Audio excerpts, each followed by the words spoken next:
Today's episode is brought to you by Betsy Bonner's The Book of Atlantis Black, which Amanda Fortini calls as haunting, as memorable, and as magnetic as the tragic young woman at its core.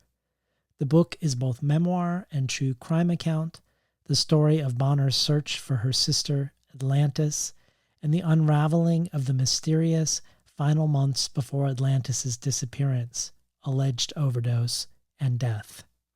Amy Hempel calls the book both maddening and fascinating, and Domenica Ruta adds, Betsy Bonner writes with the precision of a poet and the courage of a survivor. I could not put this book down. The Book of Atlantis Black is out on August 4th from Tin House and available for pre-order now. While preparing for my interview with Joe Sacco about his latest book, Paying the Land, questions about land and property and borders were already on my mind. Even more so since we talked, since the federal government, against the will of every state and city politician in Oregon, has occupied a section of downtown Portland. A lot of protests have focused around and on the symbols of the ways property is claimed. A fence was erected around the federal building, which was breached and torn down and climbed over by protesters. The feds then spent a lot of money on building a much, much sturdier and imposing fence around the building. And the city of Portland has in turn, focusing again on the fence, fined the federal government $500 for every 15 minutes that this new fence illegally blocks one of the bike lanes on the street. Consciously or unconsciously, people have responded to the border Trump has erected in Portland with walls of moms and walls of dads with leaf blowers and walls of vets and nurses and teachers and union members, walls of ordinary people lining up along the fence. Of course, on the most superficial level, this raises questions of who has jurisdiction over a given piece of property or over a city. But all of this is also happening on stolen land, hidden in plain sight in the same area where the protests are happening each night was a statue of a pioneer family that's been long-standing in Portland, a statue of a father, mother, and child called the Promised Land, a promised land that was promised explicitly for white people. I bring this all up because the subtext of my conversation with Joe Sacco that underlies most everything we talk about is the profoundly different orientation to the land and ideas of property and ownership among the Dene people of the Northwest Territories. We don't explicitly talk about the difficult conundrum of negotiating with the Canadian government to assert Aboriginal rights over colonized land, when at the same time traditional Dene values do not believe in land ownership or in the idea that a person can own land at all. But this conundrum underlies everything we do talk about, and it informs the way he draws certain pages of the book versus others, some with frames and borders and others more open and capacious. And he even tells the story of a Canadian government negotiator who is so struck both by the Aboriginal orientation to land and also the gap between that orientation and the bureaucratic challenges and hurdles to asserting sovereignty over their traditional territories, that he switches sides and negotiates along with and on behalf of the Dene. Joe's addition to the bonus audio archive also touches on this. He chooses to discuss a short passage from Jean-Jacques Rousseau's The Discourse on the Origin of Inequality in relation to his own book, Paying the Land, and the Dene people's traditional relationship to the land. This joins a lot of other interesting politically oriented bonus audio, from N.K. Jemison's reading From the Death and Life of Great American Cities to Ted Chiang pondering on the real reasons Silicon Valley fears superintelligent artificial intelligence. You can find out more about how to subscribe to the bonus audio at patreon.com/betweenthecovers and see the other gifts and incentives and content available to people who become supporters of the show. People do reach out periodically asking when any spots are expected to open up in the Tin House Early Reader Program, where you receive 12 books in 3 shipments over the course of a year, months before they're available to the general public. And it just so happens that now there are a couple spots open. Again, you can check this all out at patreon.com/betweenthecovers. Enjoy today's program with Joe Sacco.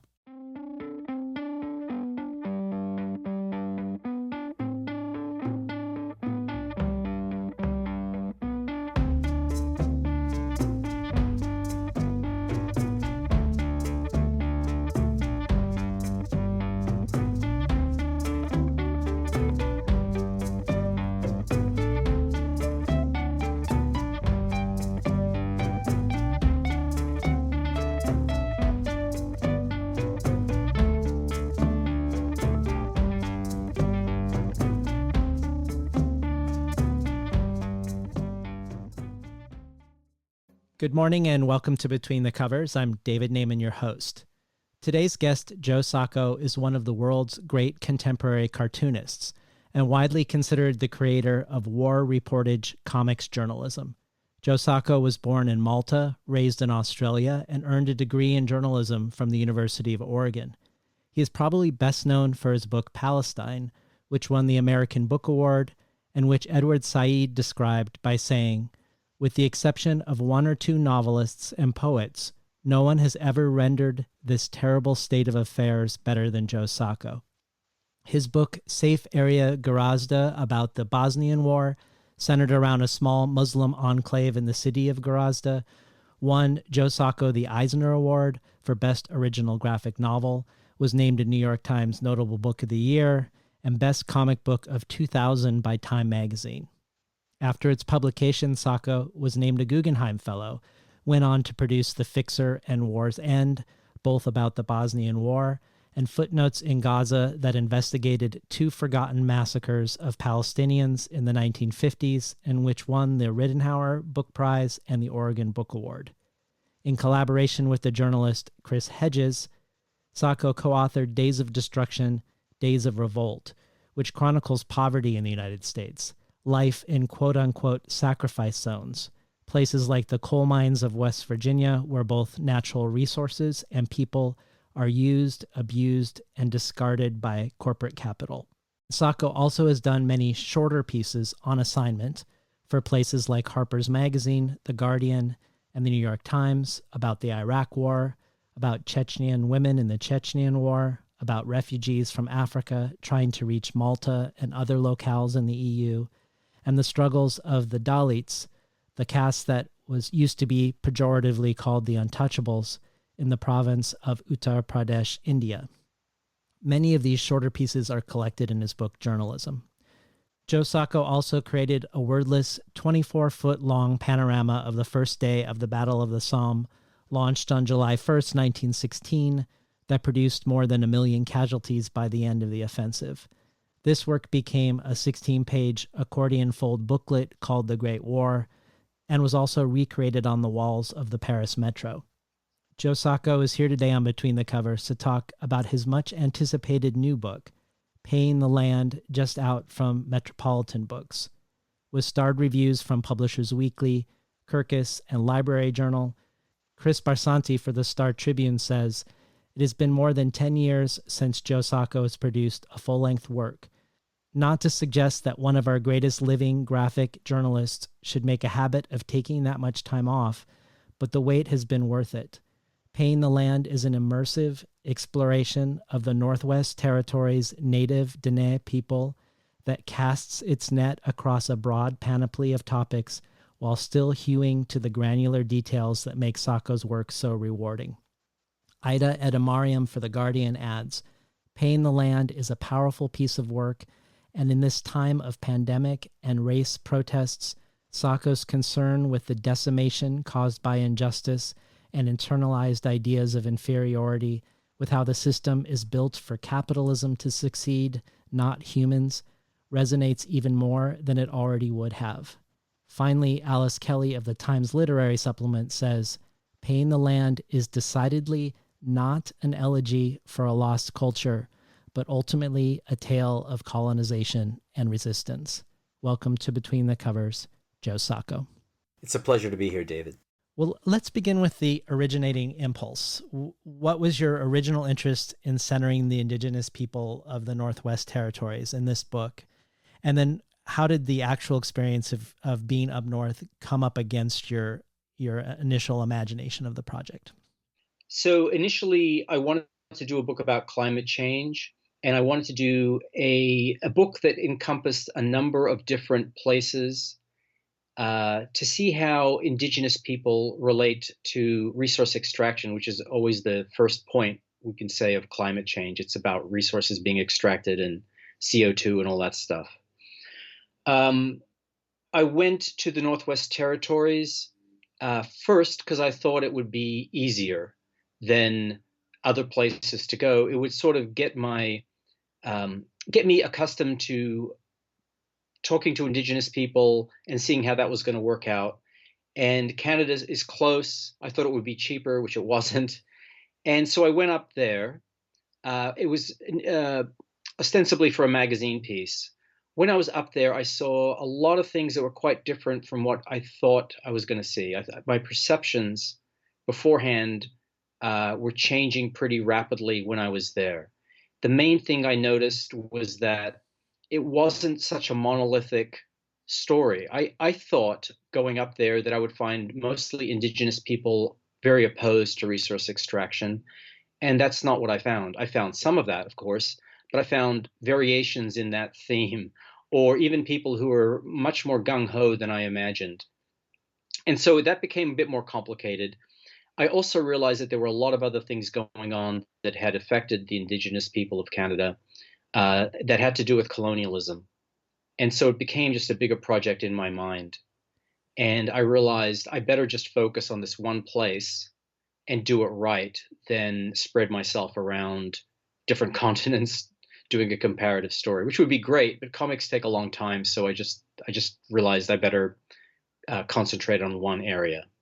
Well, you mentioned very briefly in this answer that you thought it was going to be cheaper. It's closer by than going to India or going to Palestine. How remote were you? And I'm imagining it's the remoteness that's part of the expense. The remoteness is part of the expense because ironically, where they're extracting oil and natural gas is not where it's cheapest. It has to be refined or processed elsewhere. So I had a guide there who had initially sort of proposed coming up there in the first place, named Shauna Morgan, and we were going to drive.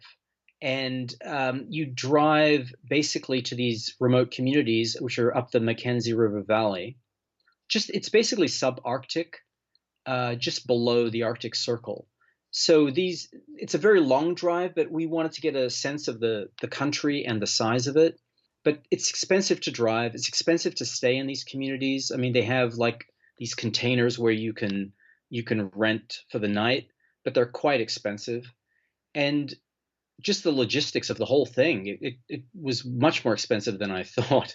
So it wasn't like I felt like I really couldn't spend more than a few weeks at a time. And I did two trips up there. Yeah.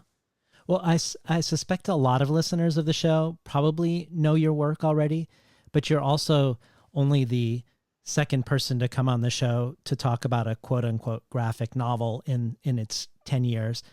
And there are likely a lot of people listening where this might be their first encounter with one and with comics journalistic storytelling. So I was hoping before we dove into Paying the Land and the story and specifics of what you're doing, we could first orient people more broadly to the way you tell stories generally and how you position yourself when you do, and what the politics are of how you position yourself.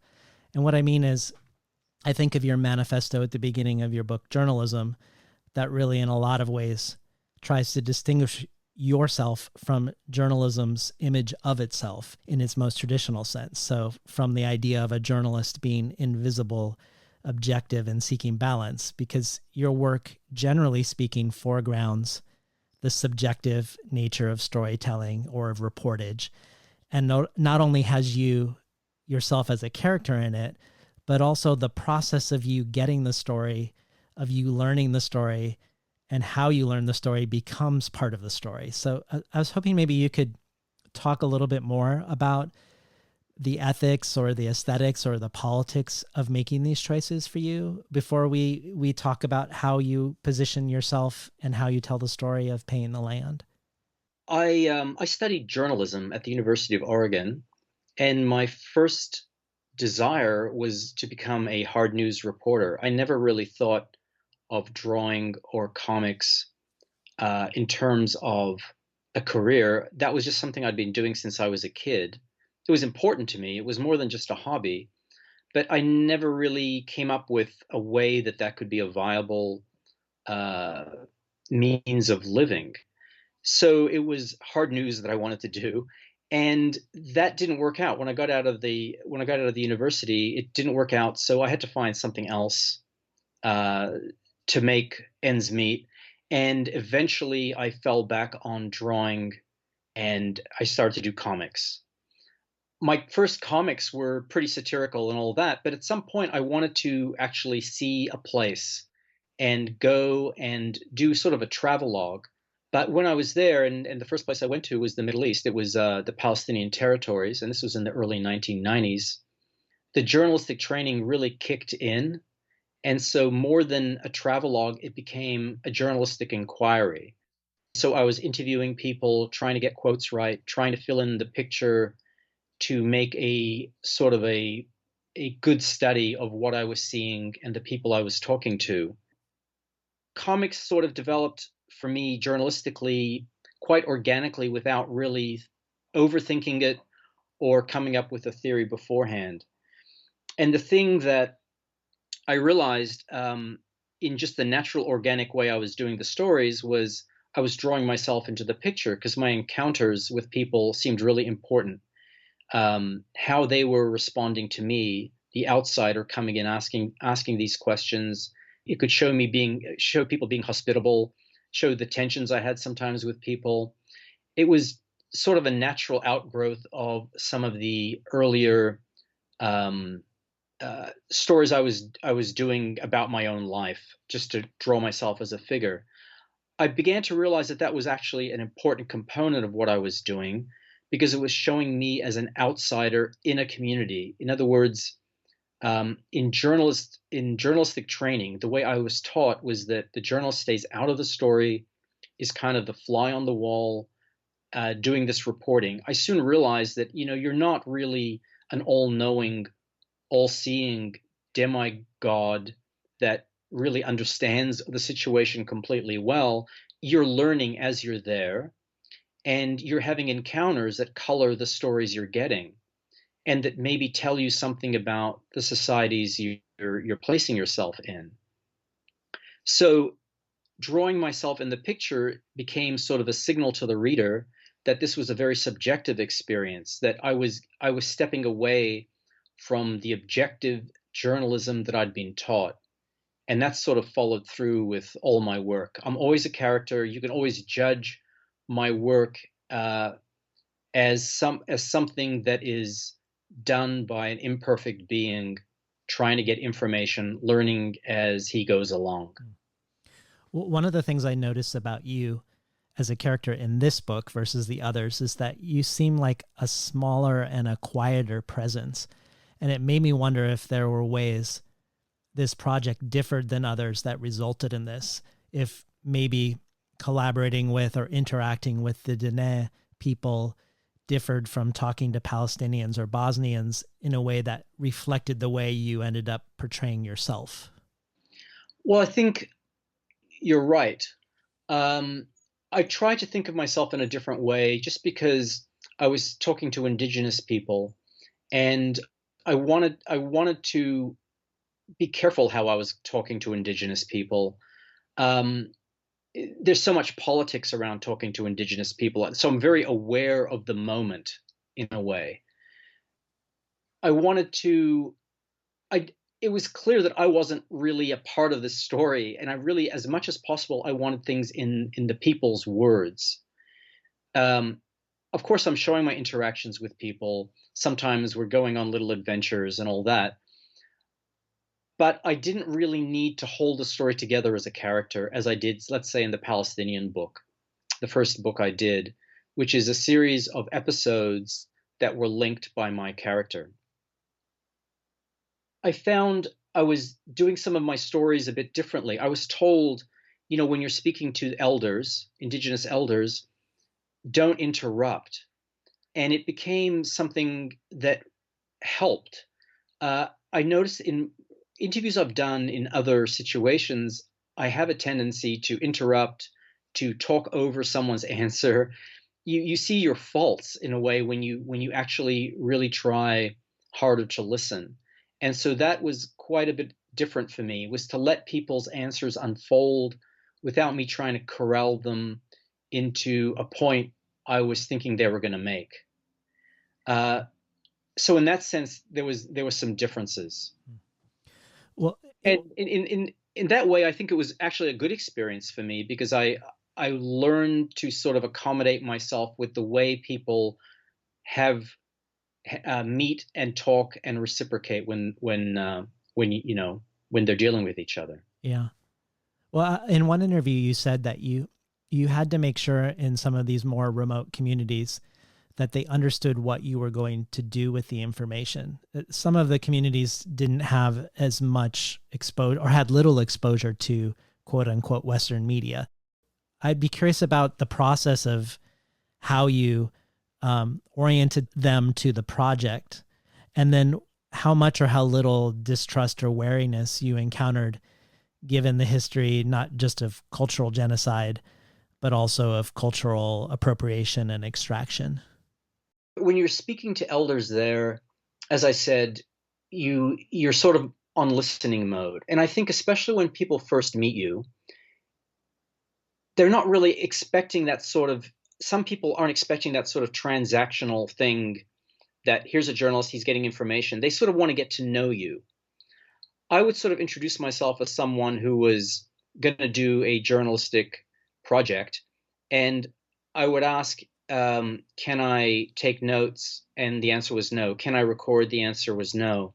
This happened not in every occasion by any means, but it happened to the point that especially at the beginning, that I felt, okay, they're expecting something different from this conversation than sort of a journalistic transaction.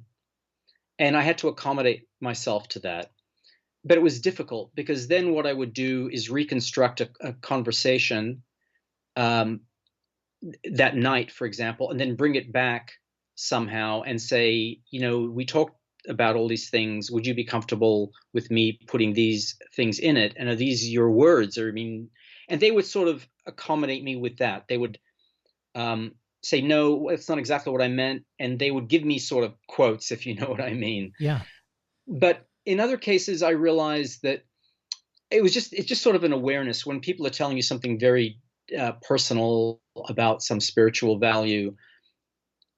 I thought I better just check to make sure that they understood that I was maybe going to use this in a story. And in one particular case, the person said, no, I'd really rather you didn't. So it just helped bring my antennae out. In fact, it was at the very beginning I had those sorts of issues. Later, I tried to be very, very clear about what I was going to do, even more clear. And I would really try to say, please let me record, because I really want to have these things in your words. And the truth is, there's a real range of people and what their experiences are. A lot of people are used to researchers, through, and they're often signing release forms and all that sort of thing. And there are people you're meeting that are quite well educated in the Western sense, and they get what you're doing. But I learned to be a little more, just in general. I think the important thing I came away with is just to listen better. And yeah, they've had issues with people coming up and taking stories, and then they never really get anything out of that. Like they value their own, what they call traditional knowledge. That's very important to them. And in some ways, you feel like you're there, like an extracting industry. You're extracting traditional knowledge. And so you have to be, I'm trying to be careful. I was just trying to be careful with that. and see myself as someone told me, try to see people as they might be seeing you, through eyes that are used to people coming and exploiting Mm-hmm. exploiting the land and exploiting them.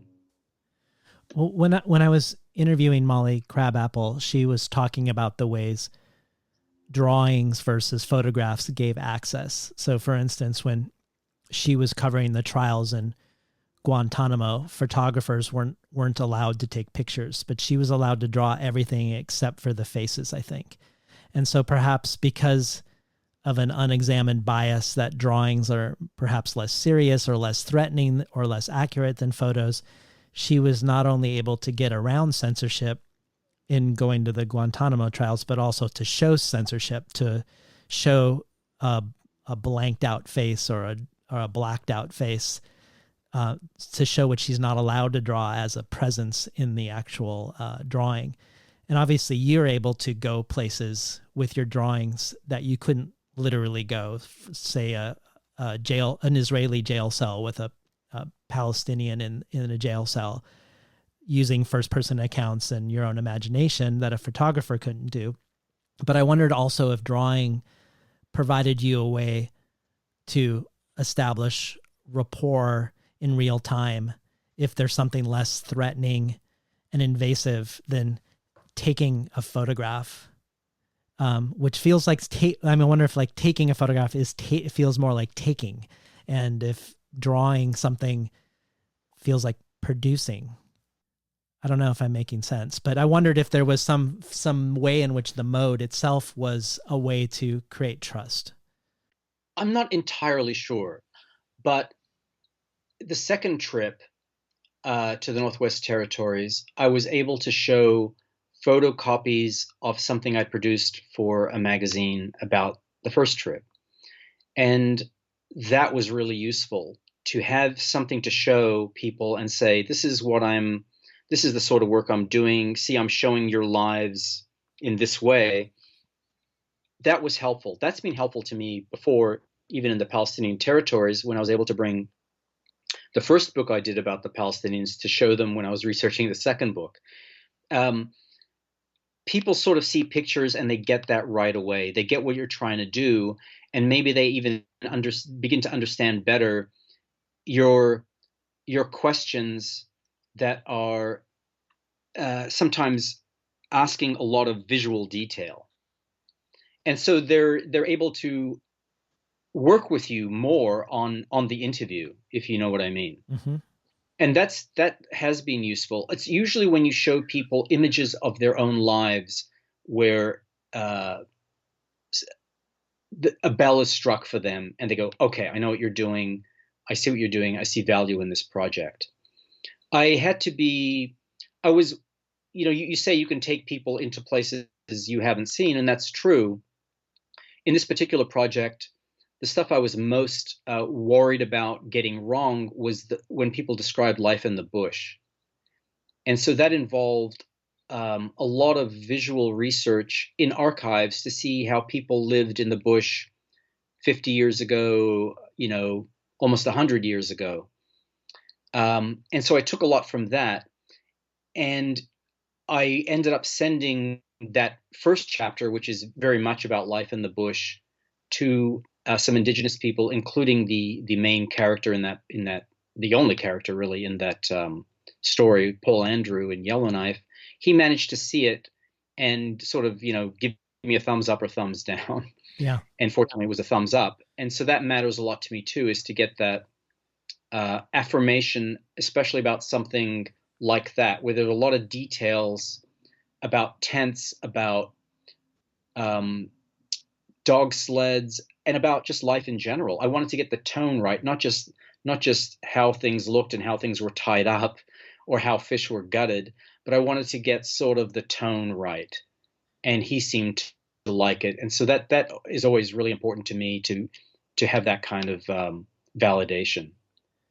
In case you just tuned in, we're talking today to Joe Sacco about his latest book, Paying the Land. Well, let's talk briefly about that opening chapter. The book opens with the phrase, "You find yourself in the circle," and an image of a baby being held aloft from a moose skin boat, the umbilical cord still attached. And we spend the first chapter in the voice of someone who is clearly not you.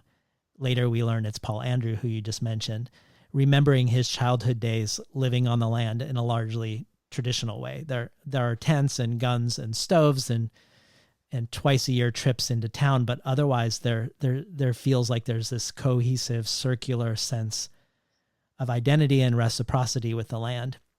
And we never see you in this chapter, but we know you're there because of a couple questions you ask our narrator from off of the margins of the page, but also because you include bracketed words in the dialogue balloons where the story is being told by Paul Andrew, words that let us know that you've transcribed someone speaking and you're indicating where a word has been dropped by the speaker and is being added by you for legibility. And at least for me, this touch, which runs through the book, feels like a way that you're establishing trust with me, with the reader, that you're indicating that you're going for a certain high level of accuracy and reflecting the story the way the people live it and want it to be told, but are also indicating when you're needing or deciding to add something of your own. Is that, do you see that as the purpose of the bracketed words of in a way, establishing a certain parameter between you and the reader? Well, I mean, that's just my journalistic training, really. We were always told that you don't add words or subtract without either putting in an ellipses to show that something's dropped out, that might be important, but you don't think it is necessarily, or it interrupts the flow, or where you do put in a word in brackets to show that, to keep the flow going. Though I've had people tell me, including my editor, that the brackets are really disruptive. It's just me as a journalist. I still have that ethics of journalism where I cannot condense people's thoughts without letting the reader know that I'm condensing their thoughts.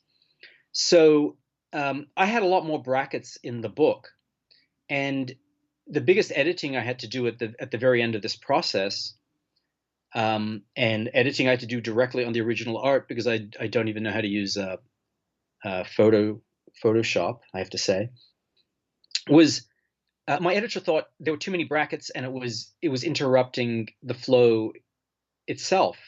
So we made a fair compromise, I think, where I put things back into people's diction if we both felt that it made sense in that way. So the quotes are accurate. All the quotes are accurate, and that is very important to me. I'm very pro bracket. I'll just say that. Like, I feel like that's a crucial way for me to trust you taking me through the story is the bracket. Well, that's the idea. I mean, the idea is journalistic accuracy and journalistic techniques might look a little odd in a comic book and might not flow in the exact same way that people are used to, but that's just who I am, and it's not going to go away. Yeah. Well, could you speak just briefly to accuracy and subjectivity? Because I think a lot of people would maybe reflexively think that accuracy goes with objectivity, but really it feels like your book is both very subjective and very accurate.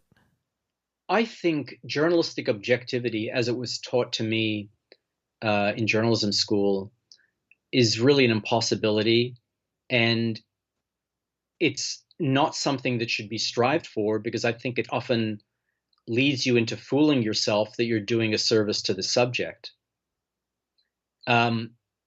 We're taught in journalism school that, I mean, if you want to put it in crude terms, that there are always two sides to every story, and that you should show both sides. And of course, I think you need to show different versions of a story or give different ideas, but the fact that there are two sides to every story doesn't necessarily mean that one side they're both equally right or they're both equally wrong. I've heard journalists say things like, well, I've pissed everyone off, I must be doing something right. I never really think in those terms. I mean, I think you should strive for what is the truth of the situation. And that's what I'm going for. I mean, I have my own um, prejudices going in. I want people to know that I am an imperfect journalist going into a place, but also I choose my subjects because I have a sympathy for them. I I'm interested in what the Dene people have to say about resource extraction in their own lives. I don't want to balance that with what resource extraction industry is saying about what they're doing and what the Canadian government is saying about what they're doing. I want to maybe touch on it, but I'm not trying to wash out one with the other. Yeah. So I have a point of view. It's signaled by the fact that I'm actually a figure in my drawings. You see that it's one person's. You're seeing a lot of things through my eyes, and I'm comfortable with my worldview. I'm comfortable with my subjectivity, and the reason the where I sort of had my real first where objectivity sort of broke itself on the anvil of reality was had to do with the Palestinian situation because I grew up thinking Palestinians were terrorists, and I realized that was because of objective journalism that was telling me that um, this had happened. There'd been a hijacking, there'd been a terrorist attack, there'd been a commando raid, and those are all objective facts. But they didn't provide me with background, with other facts, or with any sort of holistic picture of what was actually going on. And through these sort of cherry-picked facts, I had a very skewed idea of a whole group of people. And that example has served me well throughout my entire career, where you have to separate what are facts from what is the truth of the situation, because facts can be ordered in any way to come up with any sort of idea that you want. Well, the first time we actually see you, Joe Sacco, in the book as a figure is fittingly in the second chapter, which sort of begins to introduce the encroachment of quote unquote Western influence on the region and opens with you and your guide also going into the region. And this is also where it feels like the imagery shifts, where we start to see the frames or boxes that delineate scenes that people are most used to seeing in comics. Whereas in the first chapter, there really are no divisions or borders. But as the book progresses, it becomes clear also why I think the first voice in the book is Paul Andrew, because his life straddles a divide between the life before, a circle of meaning, and a life after, which feels like a different set of circles or cycles of dependency, whether it's alcohol and drugs or welfare or physical and sexual abuse, and a world where every option seems to be a bad option to a greater or lesser degree. But so I wondered if perhaps the central exploration of the book is not your initial impulse to discuss resource extraction, but how this one circle is broken and this other set of circles is created. And I guess in that light, I was wondering if you could orient us to the scenario of residential schools and how they were the vanguard of cultural genocide in Canada, because it feels like in a way, at least as I walk through with you, it feels like that is one of the big things that you discover and then spend a lot of time unpacking in terms of the way it's reverberated into the present moment.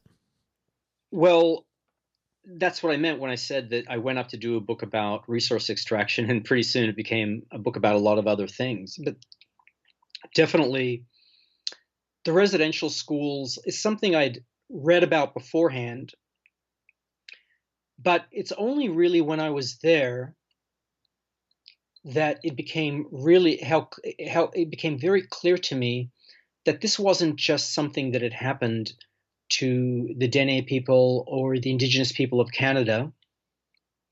It was one of the primary things that happened to them. And it's something that, even though the residential school system is finished, is continuing to happen to them. And basically, from about the 1850s on up to about the 1990s, indigenous people, indigenous kids were taken from their families and put into school systems which were not just meant to get people to read and write. That wasn't the point was to, and this was outlined very specifically by the first Prime Minister of Canada, the purpose was to break people from their culture. It was to turn indigenous people into some form of a white person, to Christianize them, to eradicate their languages, to make them think and like white people and ultimately be useful to white people as wage laborers. I mean, there's no other way to see what happened except through those terms. So I have a number of characters in the book which describe to me in some detail what happened to them. How, let's say in the case of Paul Andrew, a plane landed near the camp, and a RCMP, a Mountie basically, and a couple of other people came out and just took some of the kids with them and flew them off to who knows where, basically, because the parents did not know where their kids were going. Sometimes in these situations, siblings were split up. And these kids suffered horribly from this, of course. They were away from their parents, away from the land, and they were regimented. They were made into some, like I say, some version of white people. And it's had a tremendous impact on Indigenous people in Canada. When these kids eventually returned to their homes, they had been traumatized by all kinds of physical abuse, in many cases sexual abuse, and they often came back not really knowing how to speak their language anymore, not being able to speak to their grandparents, for example. And this was basically cut them off from their communities. And it's taken the people who've been successful at doing it, it's taken them a long time to reestablish those connections with their traditions, with their culture, with their language. But many people, as you can imagine, succumb to things like alcohol. They were self-medicating. They were trying to sort of get through the day after being traumatized for years and years and years. And so this has not only affected the people who went through the residential school system, but it's affected the children of those people, because trauma is visited again on the next generation and then the next generation. And so you'll see the cycle of domestic abuse and alcoholism that has pervaded the Indigenous communities. And so what you've taken communities that were very, very strong, which I'm describing in the first chapter, had a great sense of themselves and where they belonged in the scheme of the cosmos, basically, in very profound ways, and you've cut them from that. And so the residential school system has pervaded every aspect of people's lives, how they deal with each other, how they deal with the Canadian government, how they approach land claims. It seemed to sort of infiltrate every bit of their lives, as I said. Yeah. Well, this 150-year period of kidnapping children, forcing them to speak English and practice Christianity, and all the various sadistic things that happened in the schools, was ultimately called cultural genocide by the Canadian government itself as part of a Truth and Reconciliation Commission. And I wondered if you could just touch on both the Truth and Reconciliation Commission and the payout that happened to the Indigenous peoples of Canada, and also your thoughts on that reckoning in relationship to the United States. Do you feel like Canada has had more of a reckoning than the United States? Do you feel like the Truth and Reconciliation Commission is something that has moved things forward, if we can say forward, or at least been a step towards reparation? Well, the Truth and Reconciliation Commission was sort of an offshoot of a class action lawsuit brought against the government of Canada by survivors of the residential school system. So the payouts were something separate from the Truth and Reconciliation Commission, but were somehow also linked to that process.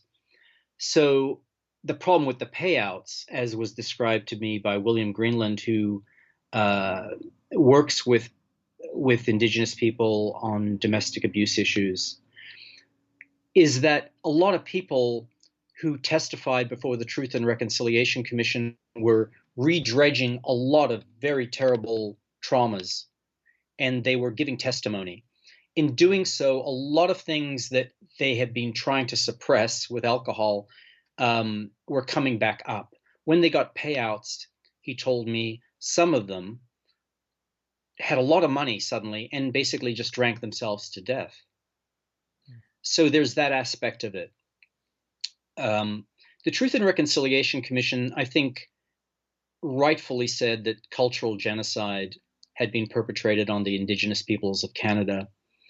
I think it was a very useful thing in that people were able to tell their stories, and it became very officially recognized as part of a record.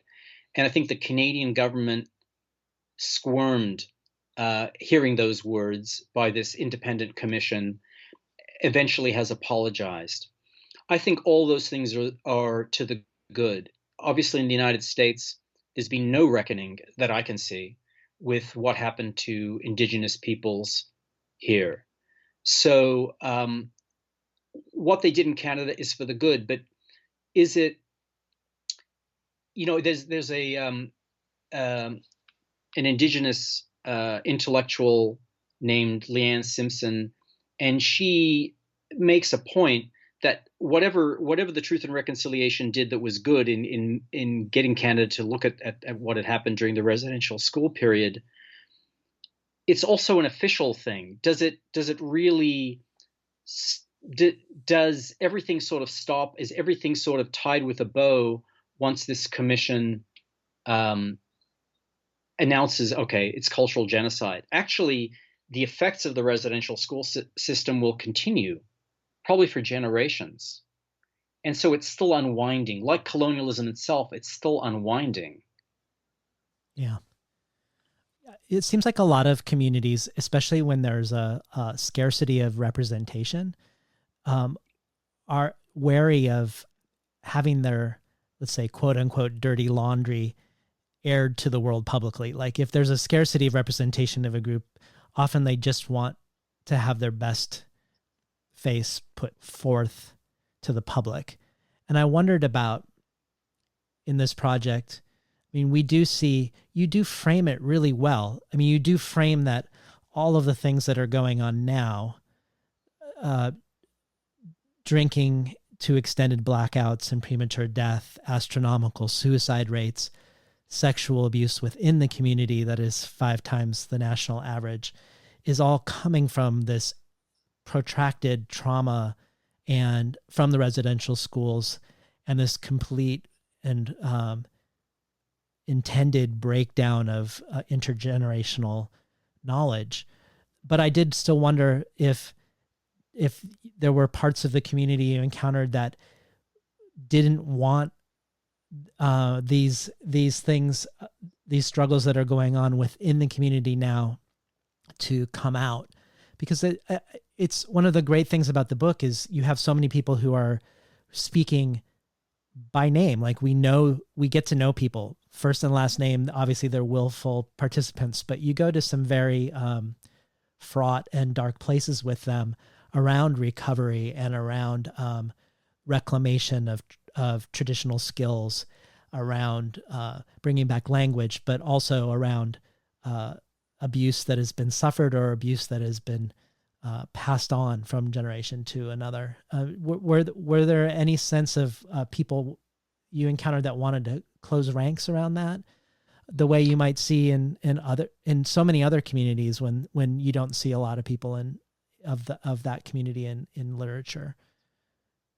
What I was told to be careful of was, I mean, someone actually told me and it wasn't an indigenous person, was don't bring up residential schools, because that person was worried that it would create some sort of, you know, someone reliving their trauma in front of me, and that might not be a good thing. But the thing is, a lot of these things came up organically without me probing. Talk about alcoholism, talking about what people had suffered in residential schools. I never pushed people to tell me what they weren't going to tell me. Some people sometimes would say, "I'll tell you this," you know, and of course you just respect that. I didn't probe in that way. But things like residential schools and alcoholism in particular were things that were always hovering in conversations. People would often mention that they'd been drinking and they stopped. It came up, and they told me about these things in pretty organic ways. So it's not, there might have been one case where I sat down with someone and said, "I'd like to talk to you." No, a couple of cases where I said, "I want to talk about residential schools." But those were cases where people told me what they wanted to tell me and no more.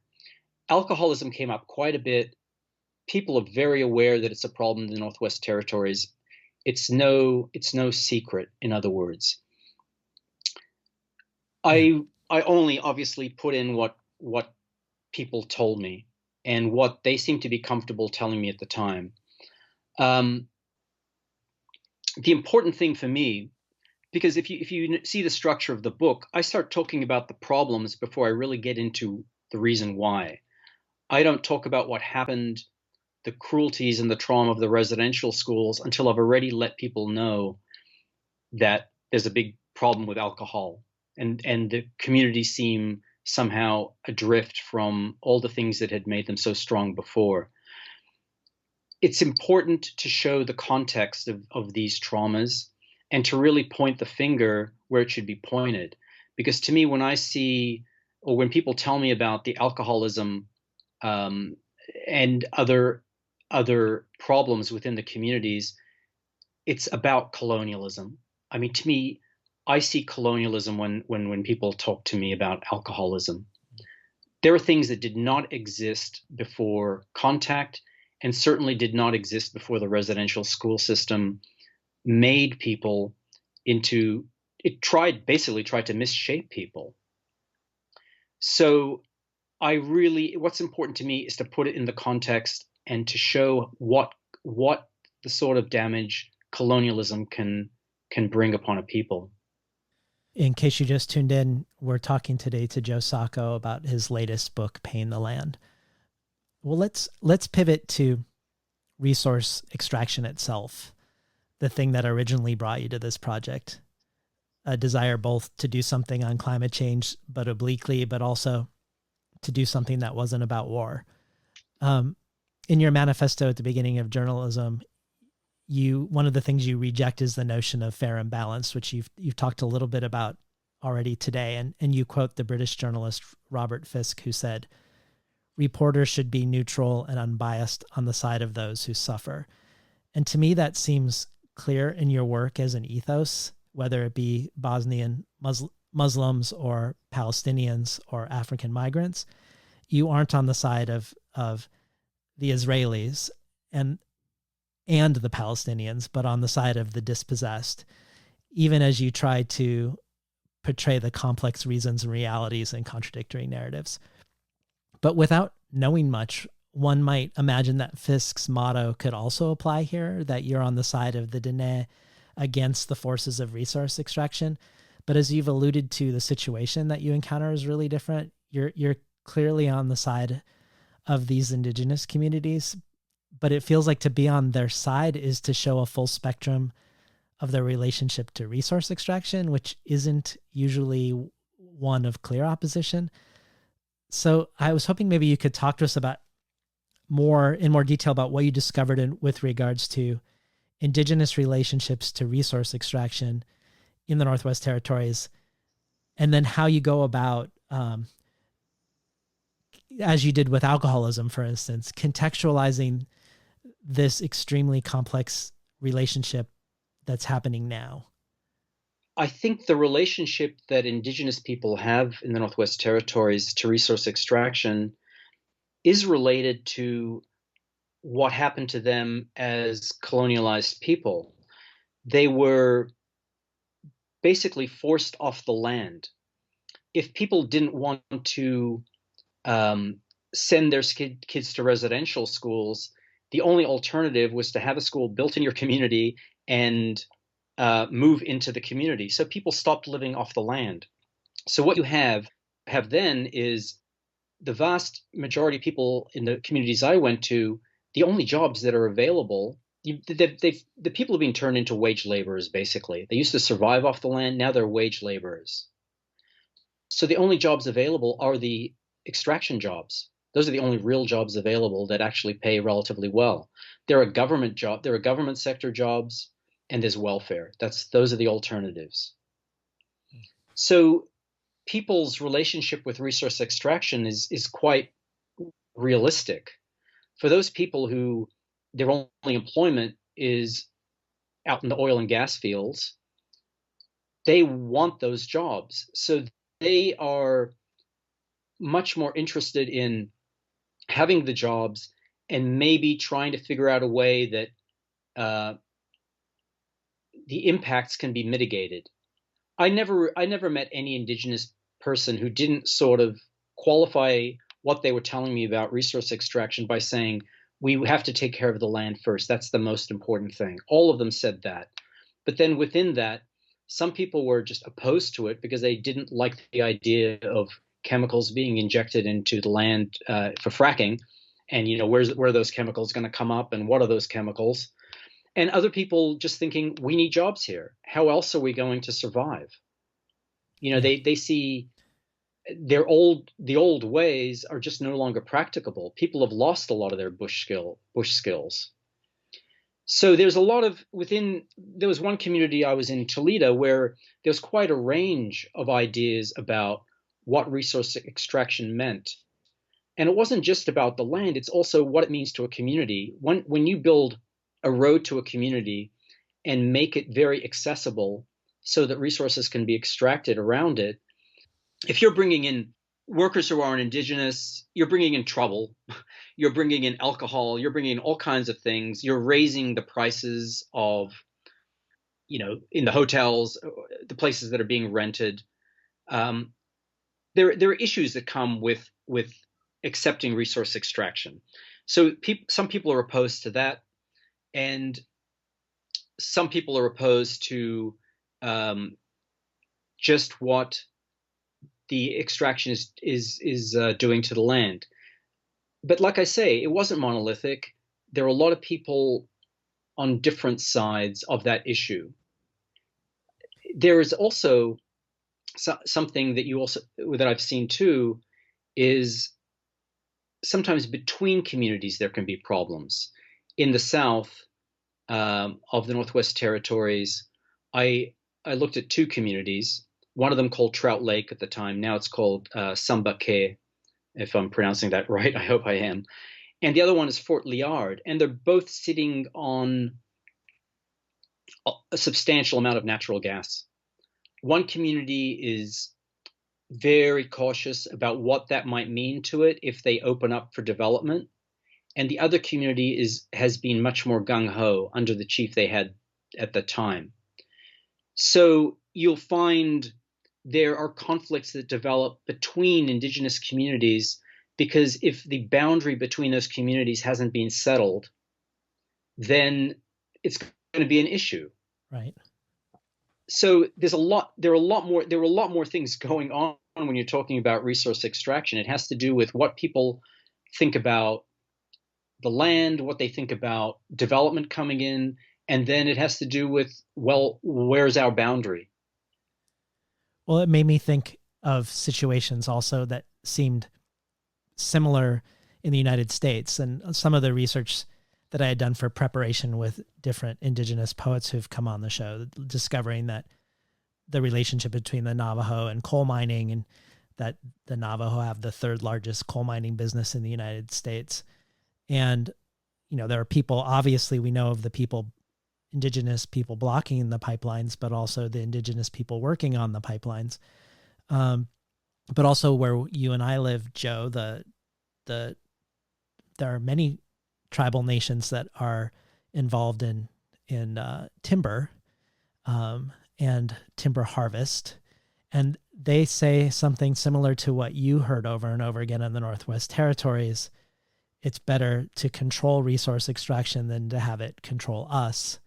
So in a way, it's like the different options on the table are different degrees or methodologies or limits around extraction, but non-extraction is not really one of the central options.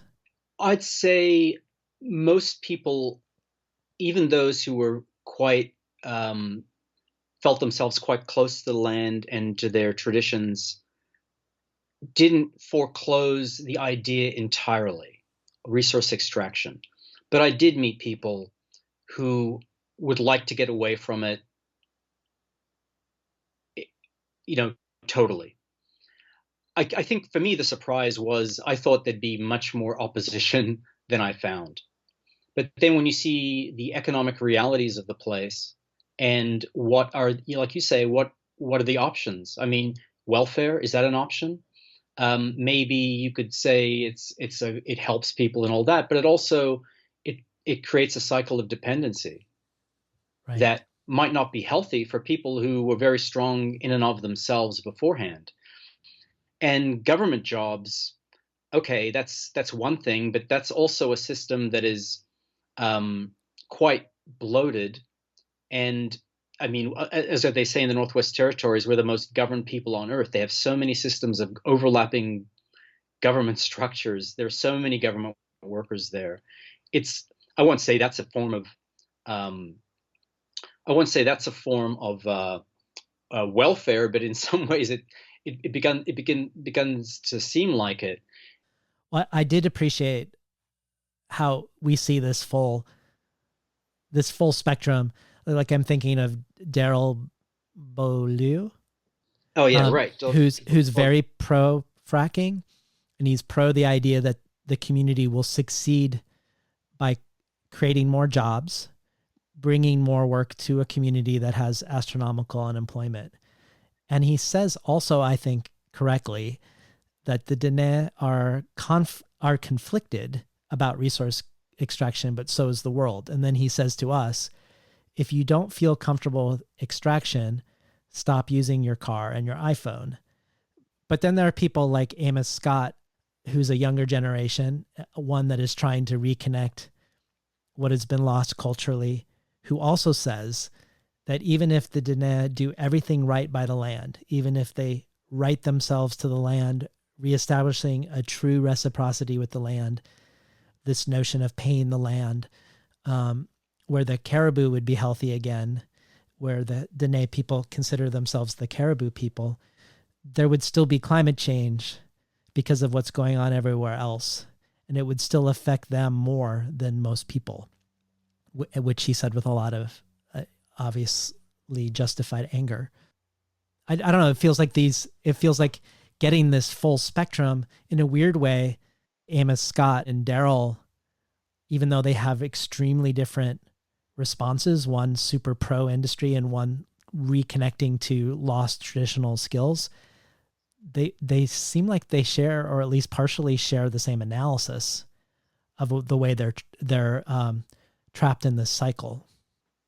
Both Daryl and Amos understand that they are in a wider context, a worldwide context, that the climate change situation isn't just a matter for indigenous people to solve and to block. They are caught up in capitalism like all of us are, and they have to feed themselves. And they understand this. Whether they want to go ahead with it and sort of roll with what capitalism is, sort of the cards that capitalism has played to them, or whether they are critiquing it like Amos is and recognizing it, but understanding that they are in that structure. They both understand that the paradigm we live in is capitalism. One of the things I was surprised about was how many of the Dene people you profile had held prominent political office within the Northwest Territories, something that feels different to me than in the United States. And I was hoping maybe you could talk about these two generations that you foregrounded, a younger one whose parents include former premiers of the Northwest Territories and other political figures, whose parents might have been more radical at one point with the American Indian movement, but have now moved into political movements or like governmental political movements. But then also this younger generation, the children who are being groomed to be future leaders, but are involved in groups like the Dene Way, which feel more like they're trying to bridge that gap that was created by the schools. I talked to some older people who had experience growing up in the bush, but then had spent time in residential schools and they're from that generation. They're from a generation in the 1970s that helped block a pipeline project down the Mackenzie River Valley that was quite militant, that it sort of had grown up in the 60s and 70s, had seen what was going on around the world, including the American Indian movement, the civil rights movement. And I think there were a lot of people around the world at that time that felt like there was almost like this popular front of agitation. They were part of it. And so I wanted to tell the story of how they ended up becoming part of Canadian mainstream politics, because this really went against their grain. And basically what they were told by their elders was that, get involved in the Canadian government's politics, become politicians. We want to negotiate with people across the table that are us, that look like us, that are Dene. And so some of these militants, people like Stephen Kakfwi and Jim Antoine, sort of, I would say, bit their tongues and did that. They got themselves involved in the political mainstream to get what they could for their people. And I think to a large extent, they feel that they've succeeded. It might not be perfect. They might not have great love for all those institutions, but they were there to do a job. The generation that followed, in fact, some of their children are the ones I spoke to, have less connection with the land than their parents, and are really have a very strong critique of Western civilization and what it's done to them. That's the one thing that I was always really, I won't say surprised, but it really struck me, was the great critique of capitalism and what the West has done. But they are even less sort of connected to the land than the elder generation was. So they have to sort of start this project of culturally reinvigorating themselves, getting their language back, learning to be on the land again, because what they all recognize is that the land is what really gives them definition as a people and what gives them strength. So they're much more self-consciously Dene, the younger group, but fascinating, coming up with a project that they're trying to go forward against a lot of odds. Yeah. Well, you talk about two landmark cases between the Dene and the Canadian government, the Paulette case and the Berger hearing. The former, when the Dene asserted Aboriginal rights to 400,000 square miles, and the second around a proposed natural gas pipeline through the Mackenzie River Valley. Like everything else, there's this wide range of opinions and stances taken on whether to negotiate, how to negotiate, whether to negotiate together, or whether a certain community would go its own way. And I was marveling at how you presented this material. I was marveling much as Art Spiegelman, the author of Mouse, was also marveling about the same thing in your Zoom conversation with him earlier this week, at how you were able to deliver so much information in a way that was entertaining, that kept the reader engaged, while also being complex and pedagogical. Spiegelman was interested in how you kept the page interesting for the reader in these moments specifically, rather than what he would describe as a static assembly line of talking heads. But I was hoping maybe you could just talk a little bit about text image in these moments, because this book is edifying and entertaining at the same time. And it's kind of remarkable how much you're giving us history in an extremely complicated way, while also giving us a story, essentially, visually and textually. Well, I appreciate that. I mean, that's the whole trick, right? Is to take something that I find interesting and complex and seeing if I can make all that accessible to a reader in a way that isn't going to seem just like a straight lecture. I mean, you learn this stuff over time, I think. If you look at my early journalistic work, like the Palestine book, it's very text heavy. It's too text heavy. Over time, I've learned to make sure that all the text I was going to put on one page is now spread over two or three. There are ways that are pretty obvious, in other words, that you can bring a reader along. But if the place is engaging, especially visually, it's engaging, a lot of the work is done for you. I mean, the Northwest Territories is really beautiful. It's really striking. And so there's a lot of great imagery you can use to help the reader along. And then, of course, it's a matter of looking at the material, telling yourself, well, what are the essential parts that need to be told?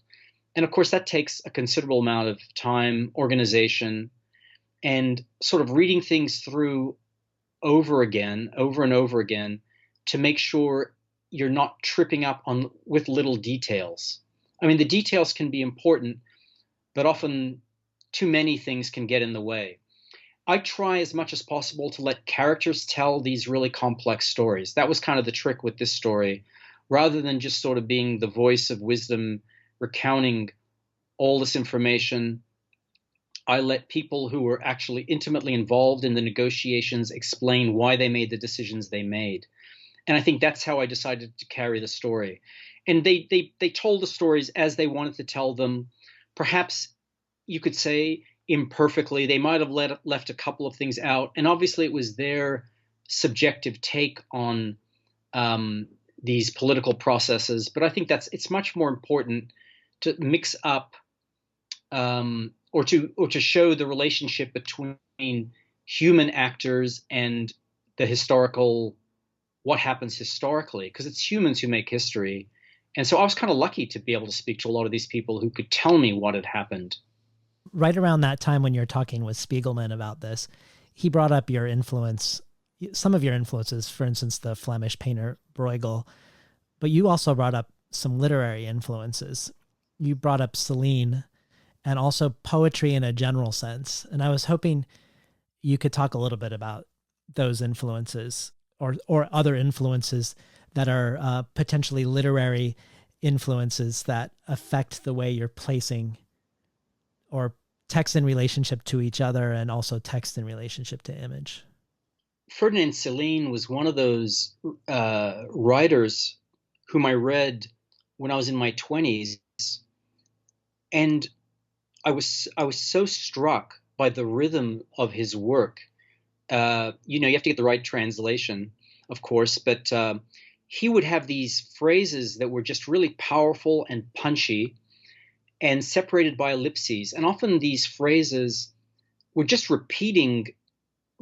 somehow repeating an idea, but in a different way. But the accumulative effect was really kind of powerful.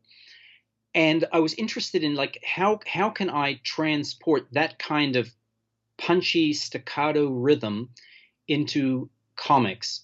And it's actually relatively easy. You can cut captions so that they're just single phrases and spread them on the page. And in doing that, not only are you having these sort of punchy phrases that are individuated through a page, but you can also lead the reader's eye with those captions, taking the reader across images that maybe are counterpoint or maybe are make the point more emphatic. So this notion of tying the actual written word on the drawn page to the drawings, and integrating those things has become like just part of what I've learned to do over a long period of time. The poetic stuff is important to me, and I'm saying this is as not a great reader of poetry, or not someone who's reading poetry all the time, but there's so much concision that has to take place when you're doing comics with the words. And to me, I often read out what I've written out loud. I want to hear the rhythm of them. I want to hear the way the words will sound to a reader.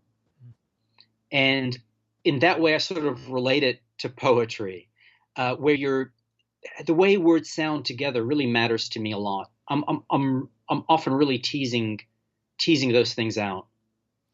I was surprised to learn that you start with the text when you're doing layout on the page. Is that right? That you take That's right. these text balloons that you've cut out in a little ashtray next to your desk and place them on the page before you know what you're going to draw? That's generally how I do it. I look at my script. I don't storyboard, so I'm a little unusual as far as what most cartoonists do. I want something spontaneous to happen the day I'm actually going to draw. So I decide how much of the text I'm going to put on the page in front of me. Then I decide how I'm going to break that up, like literally what's going to go into what balloon, what's going to go into what caption. Then I draw out those word balloons or thoughts or those phrases.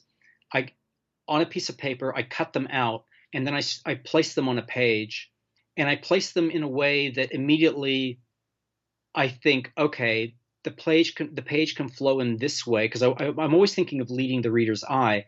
What images can go here that are going to fit with these words? Ultimately, I'm a kind of a words guy, sort of a words guy in a cartoonist's body. Words are really important to me. Well, you come originally from the world of underground comics, so influenced by people like Crumb. And in one interview, you were talking about how at the very beginning of doing Palestine, you were still drawing everyone with that sort of bigger caricatured style, but Right. that you were getting some pushback both from Arabs and Jews that had trouble with the way they were portrayed in comics journalism. And so that you moved pretty quickly to a more naturalistic, accurate style rather than the exaggerated cartoonish style, except for of yourself. In your manifesto in journalism, you say, I try to draw people and objects as accurately as possible whenever possible to my mind. Anything that can be drawn accurately should be drawn accurately, by which I mean a drawn thing must be easily recognizable as the real thing it is meant to represent. And then later you talk about how the subjectivity of an illustration and the accuracy of an illustration, as we've discussed, are not mutually exclusive but can coexist. I guess it made me wonder about the role of the imagination in Paying the Land. Obviously, you weren't there when Paul Andrew was born in a moose skin boat, or at the fish camp where his family set up by the river, or at the Paulette case negotiations. And I wondered if in those moments, do you give yourself more artistic license, allow your imagination to have more leeway, or do you still feel sort of tethered to the importance of an accurate representation around the things you haven't seen? Well, accuracy matters to me in terms of what people said. That's where I really, that matters the most, is the words have to be right. When you're drawing something, I try to be as informed as possible about what I'm drawing, in particular when it's something I haven't seen. So I'm relying on photo evidence. Sometimes I'm going back to the person to say, did it look like this? As much as possible, I'm trying to be accurate, but there's just no way with drawing you can be just precise. There is a subjective element to drawing. It actually is subjective. The act of drawing is a subjective thing. And it became clear to me as I was, undertaking comics journalism, that the accuracy of the quote and the subjective nature of the drawings just had to coexist. And I realized there was always going to be a tension between those two things. But that's kind of, to me, the tension is sort of the glory of comics in a way. So when, especially like in that first chapter with Paul Andrew, I didn't see someone holding up a baby. He didn't tell me he was held up to the sky. Even that would be a story that he was told ultimately. But I'm trying to get into the spirit of what it must have felt like to be in a loving group of people where you had a place where you had a real sense of your self-worth and dignity. And so it's a spirit that I'm trying to portray, obviously, and that's a very subjective thing to do. But as far as like the dog sleds, the tents, all that, of course, I'm trying to draw them as accurately as I can without having seen the particular ones they were using. Given that a lot of these imagined images are also in engagement with archival photos as part of your scenario, I wanted to return to the contrast between photos and drawings once more, and also again to Molly Crabapple, because in her book, Brother of the Gun, she was recreating scenes from poorly shot, smuggled out photos from ISIS-occupied Syria, but also from her co-writer's memory of what he saw that the photos did not capture. So in a way, a similar scenario to the Paul Andrew, where you're going with his memory and also with archival photos. And this is something that she said when she was talking about her book Discordia. She said, Picasso's Guernica doesn't explain what a body looks like after a carpet bombing, but it does show the agony of war. When I drew, I could see nothing more clearly than the space between my art and its subject. And when I was talking to her, I wondered about that space between art and subject, if the way the art didn't accurately portray the subject was also, in some cases, still reaching for a different type of truthfulness. And I was thinking at the time when I was talking to her about the writer, photographer Teju Cole, when he was asking the writer John Berger why he didn't do photography. And Berger said that for him, to photograph a subject was to foreclose some part of what he could write about. And I guess I wondered if somehow that space that Molly describes between her work and the world it depicts, if that's something that do you recognize yourself in that? Do you recognize something about her description of that gap as maybe being a productive, creative gap? Well, yeah, I think that's an insightful thing she says. I think what you're trying to go to, if you're trying to be true to your subjects, but knowing that you can never be like accurate in the photographic sense, is you're trying to get to an essence of something. So there are images I draw where just the way the page is designed. For example, there's a scene where Paul Andrew, as a young child, is describing himself feeling like he's part of a circle. He's in a circle. And I draw aspects of Dene life being conducted by his family around him, and he is actually in the center, and there's white space around that is kind of circular. That is trying to stay within the spirit of what he's saying and not just have sort of just words on a page and showing his face or something. I mean, you're trying to accentuate the essence of what you think he's trying to say. You're always going to be an interpreter, I think. You're always going to be the one who's going to make decisions to get across what you're feeling they're trying to tell you. You're an intermediary, and your work is an intermediary. in that whole process. But that's okay. I mean, that's the artistic side of what I do, and in some ways, that's part of the journalistic process because I think sometimes essential truth can be told with art that can't really be told with photographs. In your Lannan Foundation talk, you juxtapose a photograph and a painting, a photograph from the Vietnam War of the chief of national police executing a Viet Cong suspect on the streets of Saigon during the Tet Offensive, one that I think a lot of people know. And you juxtapose it with a painting by Goya called The 3rd of May, which shows Spanish civilians being executed by French soldiers. Could you talk a little bit about what you were trying to show by comparing and contrasting these two executions, one photographed and one painted? Well, those are interesting cases because in Goya's case, when you're drawing, you're very intentional about what you're drawing and what you're trying to get across to the reader. And Goya, I think people might be familiar with the painting. The French soldiers, you don't see their faces. They seem to be melded together. They're pointing their guns, and there are victims that you can see. You see their faces. In fact, there's a guy with a white shirt who has his hands high up in the air, and you're really struck by his face. Goya is arranging those elements very deliberately to give you an idea of sort of a faceless war machine executing defenseless people. Now, in the case, I think it's Eddie Adams who took the photograph you're referring to. It's one of the most powerful images from the Vietnam War. He said that was actually it didn't get across what was actually going on that day.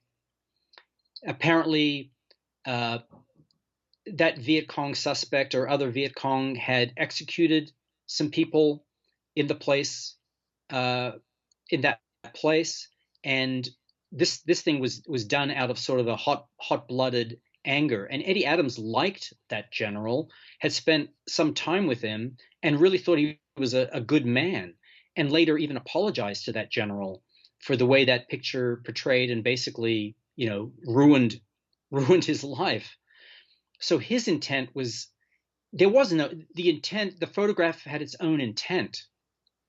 When you're an artist, you are deliberate and you try to bring the reader or the viewer to experience what you're trying to get across. It's much more intentional, obviously. One of the things that really captured me in your talk with Spiegelman again was you talking about all that you were learning from your mother when you were trying to capture her experience as a child during the bombing of Malta by Germany and Italy. Could you share a little bit of that with our listeners? Because I loved how, we've talked a lot about you writing from or drawing from photographs, that both ones that you've taken and that are archival, and the differences. But in this case, you're actually learning to draw through your mother drawing her own memories. Right. Yeah. Malta was badly bombed in World War II by the Italians and the Germans. And I'm from Malta. I was born there, and my whole family's from Malta. And I grew up hearing stories from both my parents about the war and what they endured. At some point, I wanted to do a comic book version of my mother's stories. And I think I was living in Portland, and she was living in Southern California at the time. And so we did this by a series of letters where I basically, recalling the old stories, would say, can you tell me about the time your friend was killed? Can you tell me about the time you were strafed by a Messerschmitt? And she would write a letter to me with all this information, just basically a story, and I had her words, which is what I used. But there were cases when I didn't know how to draw certain things. So I would say, you're talking about living in a shelter. Can you draw me what the shelter looked like? And my mom it's through her I really learned a love of drawing, because she knows how to draw, and she used to paint and draw figures, and I would copy them. I'd say, draw me a cowboy when I was little, and she'd draw me a cowboy. So that's where I kind of got my love of drawing. and learn how to draw. And here she was sort of drawing these little things to help me draw her story. So that was actually pretty much the first time I tried to reconstruct someone's story in comics form.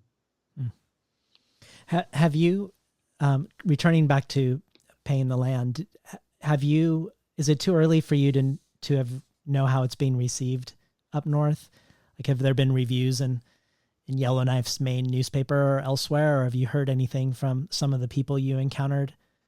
I think that there were the Radio North, CBC North did a review, which I haven't listened to myself. I try not to listen to my reviews, frankly. You do? You avoid them? I mean, there comes a period where I do, and then I stop doing it. Yeah. I haven't really got. I sent some boxes of books up there, and as far as I know, they haven't been distributed yet. They've arrived, but they haven't been distributed, so it's still a bit too early to tell, I think. Yeah. If you read a lot of interviews of you over the decades, like I did in preparation for this, almost invariably when someone asks you what you're going to do next, you say not only that you're going to do something completely non-war related, but that you're specifically going to work on a project that you've once described as the Gentleman's Guide to the Rolling Stones, and another time as, quote, a complete synthesis of Western thought and understanding told as a book about the Rolling Stones. And yet books come and go that are not this book. And yet again, here we are. So I was just curious, what are you going to be working on next? I'm working on my book about the Rolling Stones. Are you really? I really am. I mean, you are. I have been working on this thing for years and years and years, writing a lot of things, and now I've been pulling them together. When I was working on the book about the Dene, I gave Saturday over to this project, the Rolling Stones project, until the last 8 months, and then I really had to sort of buckle down and just get the Dene book done. But I've been working on it for a long time, and I have close to 100 pages done now. Yeah. So I'm not pulling people's legs. I'm not yanking their chains. This is probably the most important book that Western history will produce since St. Augustine's Confessions. Yeah, I'm sure. Like, about it. I'm going for it. Well, I'm totally going for it. And I see it not just as a series of books. I mean, I see it as a series of books that I will probably continue after I'm dead. It's just going to keep going and going. And I'm telling you, I'm having more fun doing this than I've ever had in my life.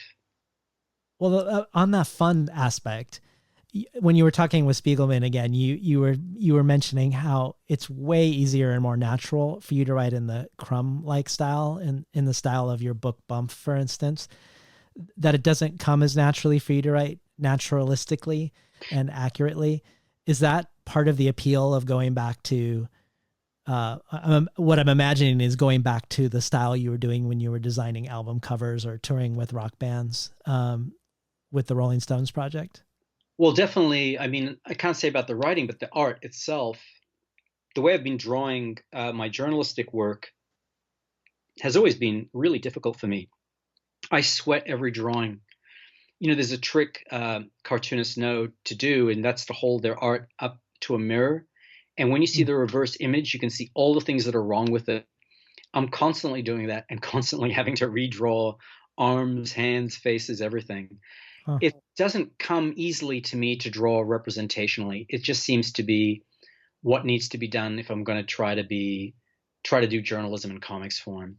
So to me, it's a tremendous relief to draw as my hand wants to draw, which is in the old underground way, where things are much more rubbery, where things are much more exaggerated, and distortion doesn't matter. That if I distort a face, it's not a problem for me. I'm actually intentionally distorting faces. You can't really get away with that in comics journalism. So yeah, that's part of the fun, is just allowing myself to be that 7-year-old again, drawing whatever I want to draw. Well, one last skeptical question, since this is always been the next book. You've also mentioned that you were working on a book about a riot that happened in India. Is that something that's also on the table that you're working on at the moment too? It's on the table. Let's just say I should be working on it. It's an Yeah. important story. I have to balance what I think is important to do, and I do think that book on the Indian riot needs to be done, with what I feel I can do right now. And I think I'm a little worn down by my journalistic work over time. Yes. So it's been important for me to do that. That's the Stones book is kind of a relief and will give me maybe the energy to do the Riot book, which has already started. I already have some pages drawn. It won't be particularly long. I just have to buckle down and spend a year and a half doing it, and I'll get to it. I will get to it. I think it's an important book. Well, thank you for spending the time with me today, Joe. It's a great pleasure, David. We are talking today with Joe Sacco, the author of Paying the Land from Metropolitan Books. You've been listening to Between the Covers. I'm David Naiman, your host.